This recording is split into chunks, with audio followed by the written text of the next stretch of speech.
PAS yang bersatu ni berkelahi, putus hubungan. Tiba-tiba dalam Johor ni elok je bertanding. Kita cakap pun tak kena, tak cakap pun tak kena. Hang nak apa weh? Negeri Johor ni negeri UMNO paling kuat di dunia. Dunia, bukan di Malaysia saja, dunia. Satu-satunya cara nak mengubah UMNO ialah jangan bagi dia menang banyak kerusi. Barulah dia akan rasa sedar diri. Saya rasa tak ada masalah kerana walaupun tak lulus, saya boleh jadi Perdana Menteri sampai bila-bila.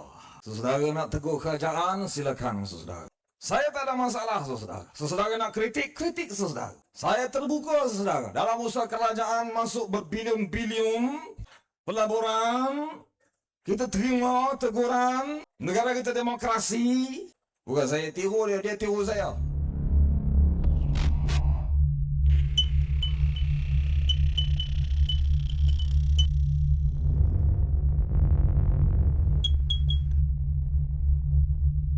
Terima kasih pengacara majlis yang happening, kata YB Maldiah tadi.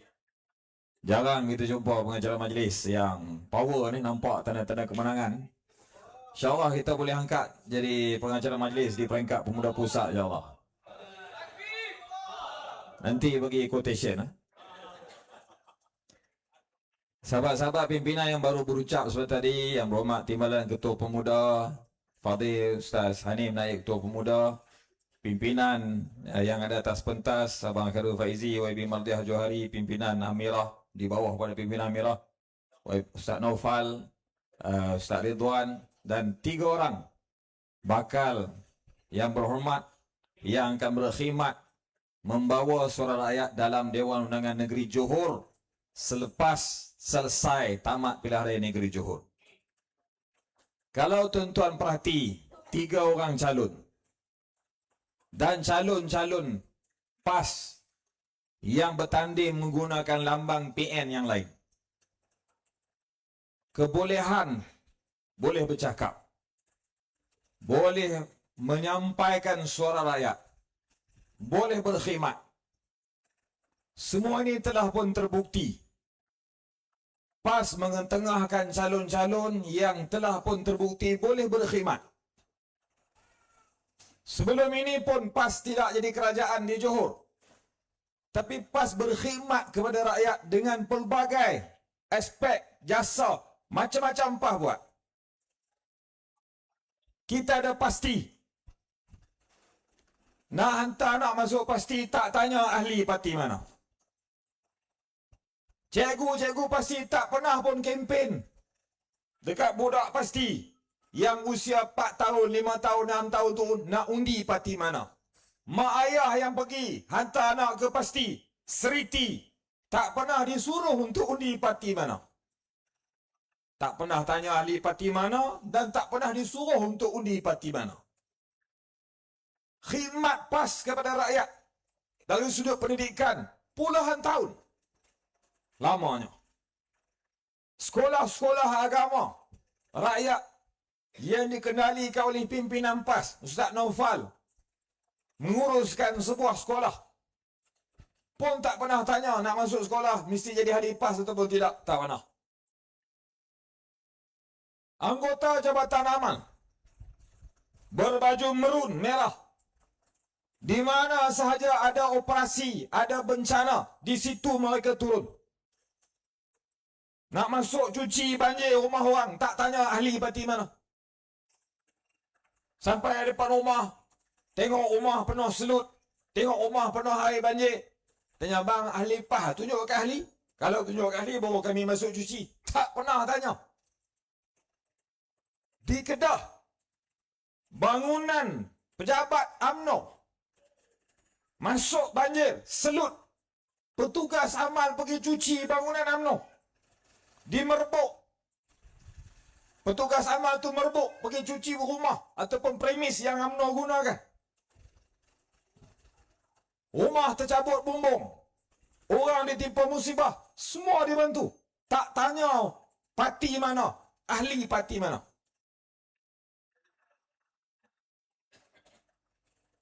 Rakyat telah menyaksikan puluhan tahun PAS sejak diwujudkan daripada dulu secara rasmi tahun 1951. Sampailah pada saat ini dan sampai bila-bila khidmat PAS kepada rakyat tidak pernah mengambil kira orang tu parti mana, ahli mana. Tidak. Kerana asas perjuangan PAS ialah menyampaikan mesej Islam. Dan dalam masa yang sama, menolong orang yang memerlukan. Yang susah, yang tersepit, yang ada masalah. Kita tolong. Ada yang tolong bercakap, bersuara. Ada yang tolong dengan bantuan tenaga. Ada yang tolong dengan duit ringgit. Itulah PAS daripada dulu sampai hari ini. Atas rekod yang ada kepada PAS. Rekod ahli-ahli PAS yang menyumbang. PAS ni, semua kita tahu, ahli PAS, siapa yang masuk jadi ahli, dia kena keluar duit. Yang masuk jadi ahli PAS baru ni di Seremban, 10 orang. Semua mereka itu tahu risiko-risiko. Tadi disebut oleh Yang Berhormat Timbalan Ketua Pemuda, Abang Azlan Johar. Minggu lepas saya bersama dengan dia dalam satu siri podcast Kekal Tenang. Abang Azlan ni, tuan-tuan dan puan masih berkhidmat sebagai pengulas sukan bola sepak RTM. Setiap hari dia akan pergi ke studio RTM pukul 4 pagi, dia kata.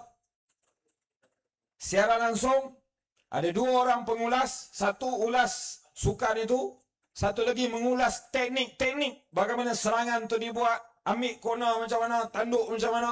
Dia ulas teknik, skill. Dipanggil panti. Abang Johar ni dia bekas pemain, jurulatih. Dia ulas teknik-teknik itu dengan cara profesional. Allah Ta'ala takdirkan tergerak hati dia untuk memilih menyertai PAS. PAS pun hubungi dia, boleh tak kita buat ceramah di Seremban waktu tu? Boleh tak datang ceramah ni, serah borang. Borang dah serah lama dah. Ceramah malam tu diserah sijil keahlian. Dia kata boleh. Sebelum dia hadir malam tu, tuan-tuan, Abang Johar, Abang Azlan Johar ni, kawan-kawan dia nasihat dia. Kawan-kawan pengulas sukan, RTM apa semua. Dia kata, Lan, kalau kamu nak pergi serah borang PAS pun, tunggulah lepas habis musim Piala Dunia. Sebab setiap hari dia dibayar mengikut hari. Dan bayaran dia lumayan. Bayaran dia lumayan. Kadang-kadang kita kerja sebulan, baru dapat, dia sehari dapat dah. Sebab kepakaran dia, profesionalisme dia. Kawan-kawan nasihat dia, kalau nak isytihar masuk PAS pun tunggu lepas habis Piala Dunia. Lepas habis job ni semua, okey, masuk. Abang Azlan kata, Allah Ta'ala takdirkan aku tergerak hati hari ni. Hari ni aku akan serah borang. Hari ni akan isytihar. Seperti yang kita semua tahu, malam tu dia serah ataupun dia terima sijil keahlian PAS di Seremban daripada Yang Berhormat Datuk Seri Setiausaha Agong, Timbalan Presiden PAS berada masa tu. Malam tu terima sijil, 10:30 lebih kurang, waktu macam ni, dia minta izin balik awal sebab dia nak kena masuk studio RTM esokkan pagi pukul 4 pagi. Balik rumah, dia kata dia tak sempat tidur. Kalau dia tidur nanti mungkin tak terjaga pukul 4 pagi. Dia pun study perlawanan. Masa tu dia antara Algeria lawan, saya tak ingat lawan Itali, tak silap. Belgium. Jadi dia study Algeria. Abang Azlan ni dia tengok corak permainan Algeria. Dia pun study. Dia dah ready dah semua dia punya nota tu. On the way dia nak pergi ke RTM, dia dapat satu notis daripada bos di atas. Abang Azlan, abang tak perlu datang dah studio RTM mulai hari ini sampai seterusnya. Abang direhatkan daripada mengulas bola World Cup. Sekarang ni tuan-tuan, dia jual durian. Jual durian. Durian yang YB Ustaz Hafiz Sabri makan seorang-seorang tadi tu. Tergamak dia cerita dia makan durian atas ni seorang-seorang. Bawa lah sikit 5-60 kilo belakang ni. Dia cerita seorang-seorang dia. Patut dia makan rial seorang, lepas tu dia kata boleh menang. Mana boleh macam tu? Kalau makan ramai-ramai baru boleh menang. Balik cerita Abang Azlan tadi. Abang Azlan Johar ni pemain kebangsaan, mengharumkan nama negara. Nak berlatih untuk masuk jadi pemain kebangsaan, dia jadi pemain Selangor. Akhir sekali dia jadi pemain pasukan ATM. Nak berlatih tu, pengorbanan, jasa, sampai ke peringkat antarabangsa. Seorang atlet sukan yang pernah mengharumkan nama negara, hanya kerana dia serah borang ke ahlian PAS, dia isytihar dia masuk PAS, tak sampai 24 jam ditamatkan daripada kerjaya profesional dia itu. Siapa menteri yang jaga RTM? Siapa menteri jaga RTM? Tu gol gincu tu.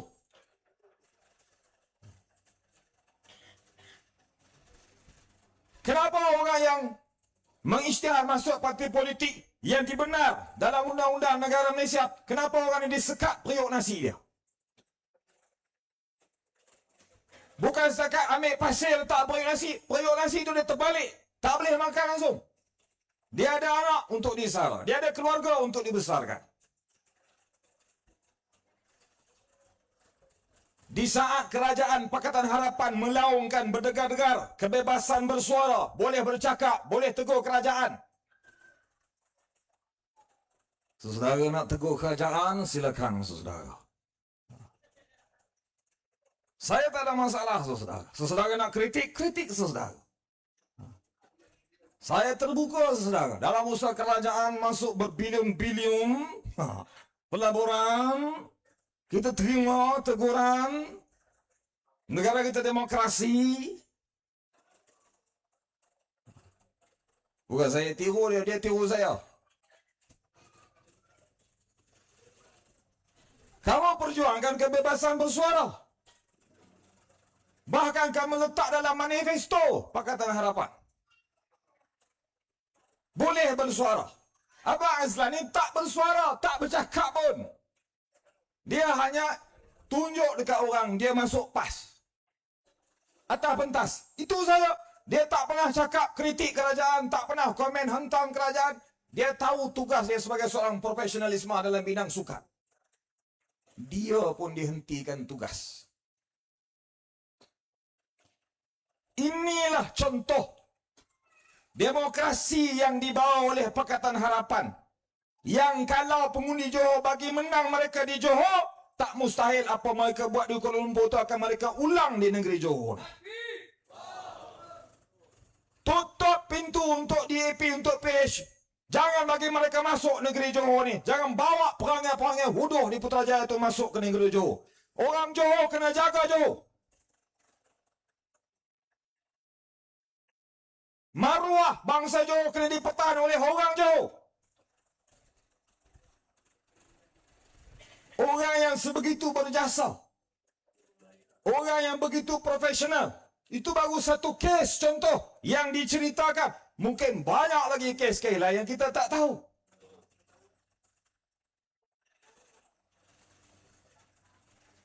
Tuan-tuan dan puan sekalian, suara-suara membantah, mengkritik inilah yang mesti diberi mandat kepada calon-calon kita untuk bawa masuk dalam Dewan Undangan Negeri Johor untuk bercakap.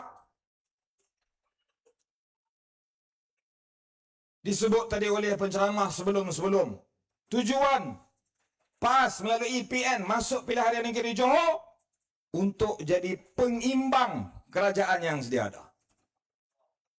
Orang tanya apa tujuan kita masuk Tani Johor? Mudah. Jangan bagi PH menang. Datuk Seri Timbalan Presiden PAS pun dah isytihar. Di kerusi yang PN tak bertanding, ada calon PN, UMNO, ada calon PH. Jangan undi calon PH. Simple. Maknanya apa? Undi calon daripada UMNO. Di kerusi yang kita tak tanding, kerusi kita bertanding, undi calon kita. Mudah. Orang tanya pula, kenapa PAS boleh isytihar macam tu? Kerana asas perjuangan PAS daripada dulu sampai hari ini letak Islam di depan. Islam boleh kuat kalau ada penyatuan. Penyatuan bermula sesama bangsa. Apa salahnya kami sesama bangsa nak bersatu padu untuk menangkan Islam? Dalam masa yang sama, kita bukan menindas bangsa lain. Macam disebut tadi oleh YB-TKP. Bukan semua Cina undi DAP. Bukan. Bukan semua Cina tu DAP. Pengundi-pengundi Cina sekarang dah bijak, dah cerdik, pandai. Pilihan Raya Negeri Johor ni, kita dapat tahu mereka tak akan undi DAP lagi. Sebab orang Cina ni mereka tak puas hati ekonomi merosot teruk. Mereka orang berniaga, nak berniaga susah. Keuntungan makin nipis. Dulu untung banyak, sekarang untung makin kurang. Macam-macam sistem dia buat, cukai dia buat. Tax invoice. Setiap satu perbelanjaan syarikat kena lapor pada income tax. Ni orang-orang Cina yang berniaga ni tak suka, tak setuju. Ahli Parlimen Pakan YB Lim Guo Eng, jiran saya di Parlimen dulu. Sekarang saya dapat jiran baru.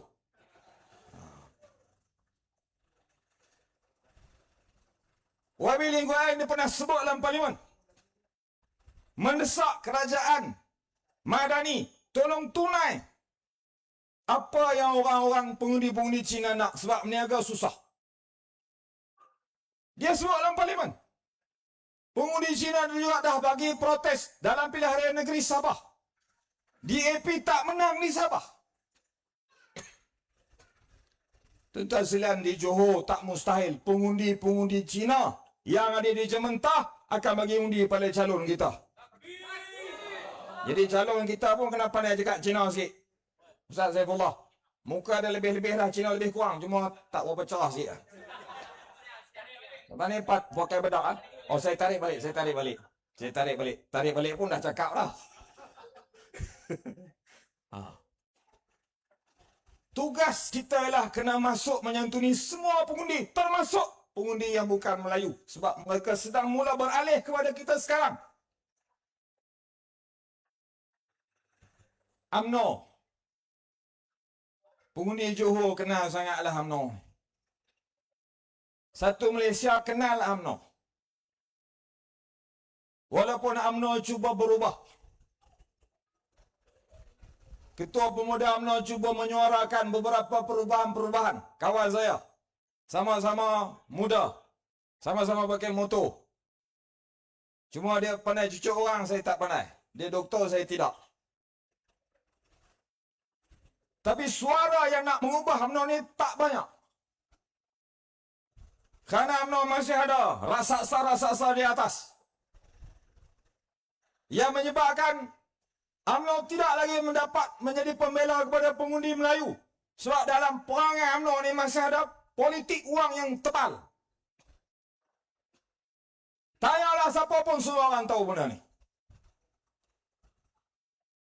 Satu-satunya cara nak mengubah UMNO ialah jangan bagi dia menang banyak kerusi. Barulah dia akan rasa sedar diri. Maka waktu itu baru dia akan mula untuk berubah. Kalaulah pilihan raya negeri Johor ni nanti Allah Ta'ala takdirkan mungkin UMNO tak cukup kerusi, maka UMNO kena pilih PN, pilih PAS untuk bersama membentuk kerajaan negeri. Tuan-tuan boleh setuju? Baik UMNO pilih kita daripada UMNO pilih PH. Setuju? Tapi kalau dia nak pilih PH sekarang, silakan. Pilihlah PN semua untuk mentadbir kerajaan negeri. Lagi tak ada masalah. Tadi YB Mardiah sebut kita bertanding 3 kursi, lebih daripada majoriti. Simple majoriti, boleh jadi kerajaan. Cuma kena kawal lah dengan parti satu lagi tu, yang kata kita pekak tu. Tapi hari ni kita tak nak berkelahi. Ini tentang ni satu lagi benda yang pelik. Pengundi kata PAS yang bersatu ni berkelahi, putus hubungan. Tiba-tiba dalam Johor ni elok je bertanding. Itulah PAS. Waktu orang buat salah, kita kata salah. Waktu kita kena pertegas prinsip kita, kita pertahan prinsip kita, walaupun terpaksa henti hubungan dengan rakan dalam pakatan politik, sebab kita pertahan prinsip. Tapi waktu kami berdepan dengan musuh yang paling besar, iaitu PH, kami boleh duduk sekali untuk lawan PH, DAP dalam PH tu. Inilah cara politik matang yang kita bawa. Johor kebetulan menjadi negeri yang awal bubar Dewan Undangan Negeri. Johor menjadi negeri yang awal untuk orang melihat teori mana yang lebih menjadi. Tuan-tuan, pengundi yang akan mengundi nanti ini, hampir separuh ialah pengundi kawan-kawan yang seusia kita ni. 40 ke bawah. Saya pun muda lagi, baru 18. Nampak ya muka macam ni. Ustaz Hafiz Sabri baru 17. Boleh makan durian banyak lagi.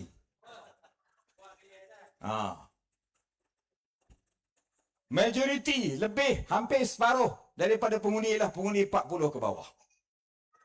Jentera-jentera pemuda, jentera anak muda, termasuk Amirah, kita kena faham pengundi muda tak sama macam pengundi yang lebih 40.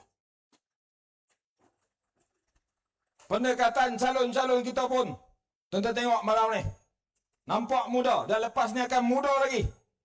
Lepas ni mereka akan pakai seluar jin. Macam KP Johor, tengok tu. Ustaz Ridwan, Salamon. Jin tak salah, seluarnya pun tak salah. Yang salah hanya kalau orang tu tak semayang, tu salah. Pengundi muda, cara mereka berpolitik berbeza. Pengundi yang sudah berusia, sudah ada keputusan. Tuan-tuan kempenlah macam mana sekalipun, bercakaplah dalam media sosial macam mana sekalipun, dia dah ada penilaian. Aku ahli parti sekian. Ahli PAS akan undi PAS. Ahli UMNO akan undi UMNO. Yang PH akan undi PH. Mereka ni tak beranjak. Kalau nak berubah pun sikit-sikit. Dia masih ahli UMNO, tapi dia undi PAS. Dalam komen-komen media sosial kita baca, saya ahli UMNO, tapi saya akan bagi pada PAS. Ahlan wa sahlan, terima kasih. Tu cara kita berpolitik, tak putus hubungan. Saudara, tak putus hubungan. Adik-beradik, keluarga tak putus. Walaupun parti berbeza. Tapi ahli ataupun pengundi bawah 40, dia akan mengundi mengikut isu. Dia akan pilih orang berbanding pilih parti. Dia akan undi siapa yang paling banyak bercakap tentang sesuatu isu yang kena dengan selera dia. Sebab itu pasaran untuk kumpulan pengundi muda ni bukan pasaran fizikal sepenuhnya. Pasaran adalah dalam media-media sosial. Orang muda tak datang majlis-majlis ceramah kita. Yang main ni semua penyokong-penyokong kita. Tapi mereka menonton dalam live. Mereka menilai cara kita bercakap. Mereka menilai cara kita berhujah. Fakta-fakta yang kita bawakan. Saya ditemu bual oleh influencer TikTok Caprice. Dalam podcast dia. Dia tanya saya soalan.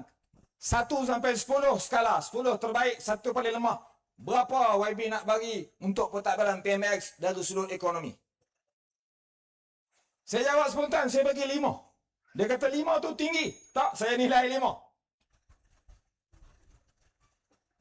Dia tanya kenapa bagi markah yang 5, kenapa tak bagi 0? Saya kata kita kena beri pijak kepada realiti.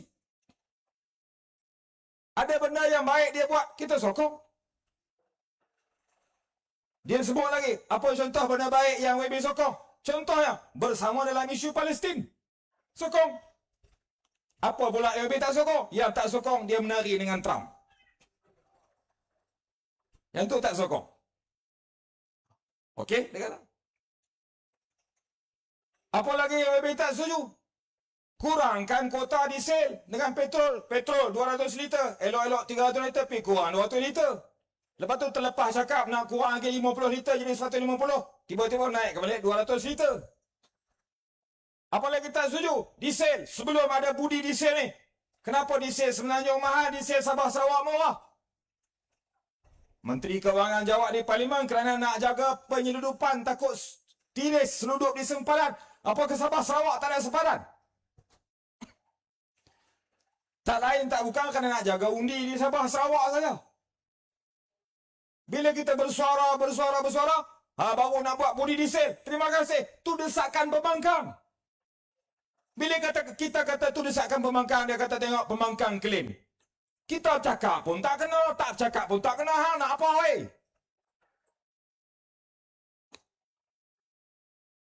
Itulah tugas pembangkang. Pengimbang. Yang betul kita sokong, setuju. Yang tak betul kita kata tak betul. Inilah peranan yang PAS nak bawa melalui EPN dalam Dewan Undangan Negeri Johor melalui calon-calon kita. Tak ada masalah. Tan Sri Tunggul Presiden bila dia temu ramah, apa target PAS masuk Johor? Tunggu Presiden sebut PAS masuk Pertanian Johor sebab nak jadi pembangkang. Orang pemain pula, apalah masuk pilihan raya jadi pembangkang. Sebab kita kena ukur baju di badan kita. Negeri Johor ni negeri UMNO paling kuat di dunia. Dunia, bukan di Malaysia saja, dunia. UMNO tak adalah negeri lain yang dia kuat. Cuba tuan-tuan bilang 14 negeri yang ada di Malaysia. Mana negeri UMNO paling kuat? Negeri tuan-tuan lah. Negeri hampa, weh. Kita kena ukur baju di badan sendiri. Ya. Tapi tak boleh bagi kuat sangat sebab kita nak bagi orang Melayu, orang UMNO ni berubah. Bagi kurang sikit kerusi dia. PAS kena tambah kerusi supaya boleh mengimbangi. Sama-sama bergabung, baru lawan PH. Tu cara kita. Yang betul, sokong yang betul. Bukan semua yang dibuat oleh UMNO tu tak betul, ada yang betul. Ada yang benda yang tak betul, kita kata tak betul. Itulah cara anak muda berpolitik. Anak muda bukan boleh terima semua tak betul. Tak boleh. Politik inilah yang kita kena bawa. Dalam pilihan raya negeri Johor, pilihan raya negeri Sembilan selepas ni, dan pilihan raya umum, dan pilihan raya selepas-selepas ni. Tuan-tuan sila kalau tuan-tuan perhati pemimpin-pemimpin politik yang ada, yang veteran. Semua mereka ni sedang meniti usia masing-masing. Perdana Menteri PMX, umurnya sudah berapa? 70 lebih. Walaupun nak bentang usul di Parlimen untuk Perdana Menteri jadi PM 2 penggal, tak lulus. Dia kata, oh, saya rasa tak ada masalah kerana walaupun tak lulus, saya boleh jadi Perdana Menteri sampai bila-bila. Dia taklah kata macam tu. Saya tambah ya. Penyokong PKR kata, okey boleh jadi Perdana Menteri lebih dari 2 penggal. Ikut dia lah. Penggal ke, 2 penggal ke, 3 penggal. Tapi kita nampak sepenggal ni tak lama nak turun. PKR. Kalau tak ada Datuk Seri Anwar, apa jadi dengan PKR? Sebab dia ditubuhkan di atas individu. Partai Keadilan. Mata lebam tu jadi logo dia. Sekarang pun waktu dia jadi kerajaan, timbalan presiden dia keluar parti. Tubuh parti baru, bertanding lawan dia pula di Johor. Parti ini tak kuat tuan-tuan. Kuat kerana jadi kerajaan saja. DAP. Pertembungan kumpulan tua, kumpulan muda. Tim A, tim B dalam pemilihan. Semua orang tahu mana ni rahsia umum. Dan DAP juga keras membawa agenda-agenda dia sehingga mengganggu isu-isu yang sensitif melibatkan hal orang Melayu, hal orang Islam. Parti ini tak boleh terus jadi kerajaan. Mengganggu kontrak sosial yang sedia ada. Tak boleh parti ini jadi kerajaan. Di Johor pun tak boleh, Persekutuan pun tak boleh.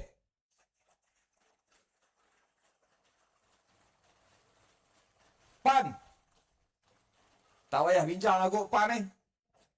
Majlis dia pada kerusi sebaris kat depan.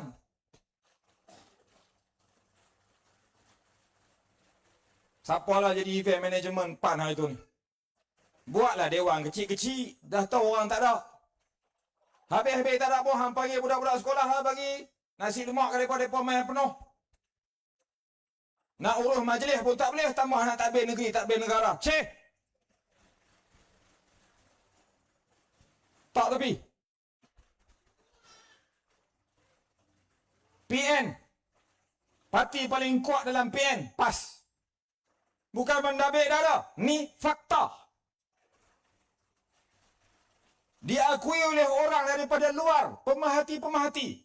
Jurnalis. Wartawan-wartawan. Ada wartawan beritahu semasa sidang media. Selepas mesyuarat PN di pejabat PAS. Minggu lepas. Sebelum tu. Hari Isnin. Ya, minggu lepas hari Isnin. Sidang media menunggu untuk Yang Amat Berhormat Dr. Samsuri bercakap macam mana soal isu pembahagian kerusi di Johor macam mana. Beberapa orang wartawan dia bisik sama-sama kawan-kawan kita. Dia kata malam tu orang menonton laporan media, orang menonton live pada pemerhatian dia lebih ramai, lebih tinggi daripada orang tunggu pengumuman daripada PMX. Ni wartawan tu cakap. Dia tahu, dia tengok, dia baca. Banyak-banyak majlis. Dia pun hadir majlis kerajaan, dia hadir majlis kita. Malam tu orang tunggu penuh. Semua wartawan, semua media hadir. Hampir semua media. Tunggu Dr. Samsuri masuk. Dia punya vibe, istilah Gen Z sekarang ni. Dia punya aura tu dan dia punya tontonan tu lebih daripada orang tunggu pengumuman PMX. Macam Dr. Samsuri tu Perdana Menteri dah.